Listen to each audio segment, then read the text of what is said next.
સમાચાર દેવભૂમિ દ્વારકામાંથી સામે આવી રહ્યા છે કે જ્યાં ભીડ વચ્ચે મોટી દુર્ઘટના ટળી હતી। મંદિર પાસે ઊભો કરાયેલ હંગામી ગેટ ધરાશાયી થયો હતો। ગેટ નંબર 2 પરનો એક ભાગ એકાએક તૂટી પડ્યો હતો। ગેટ તૂટી પડતા અરાજકતાનો માહોલ સર્જાયો હતો। સદનસીબે કોઈ અનિચ્છનીય બનાવ નથી બન્યો। ત્યારે દુર્ઘટના સમયે અરાજકતાનો માહોલ ચોક્કસથી ફેલાયો હતો, પરંતુ નસીબની વાત એ છે કે તેમાં કોઈ પણ વ્યક્તિને ઈજાઓ નથી પહોંચી। જો કે સમગ્ર ઘટના સુરક્ષા સામે પણ અનેક સવાલો ઊભા કરી રહી છે। તો આ ઘટના સામે આવી રહી છે દેવભૂમિ દ્વારકામાંથી કે જ્યાં નવા વર્ષ અને ભાઈબીજના તહેવારને લઈને ભારે ભીડ જોવા મળી રહી છે અને ભીડ વચ્ચે જ મોટી દુર્ઘટના ટળી હતી। મંદિર પાસે ઊભો કરાયેલો હંગામી ગેટ ધરાશાયી થયો હતો। સંવાદદાતા જય જોડાયા છે વધુ અપડેટ સાથે।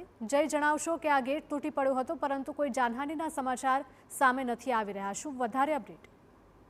હિરલ, દિવાળી અને નવા વર્ષના મિની વેકેશનના કારણે યાત્રાધામ દ્વારકામાં લોકોનો ઘસારો છે તે વધી રહ્યો છે। ખાસ કરીને જગત મંદિર નજીક એક હંગામી ગેટ છે તે ઊભો કરવામાં આવ્યો હતો। તે હંગામી ગેટ ભીડ વધી જવાના કારણે તૂટી પડ્યો હતો ને નમી ગયો હતો।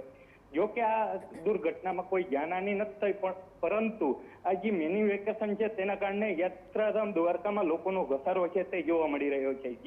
જી જય, માહિતી બદલ આપનો આભાર।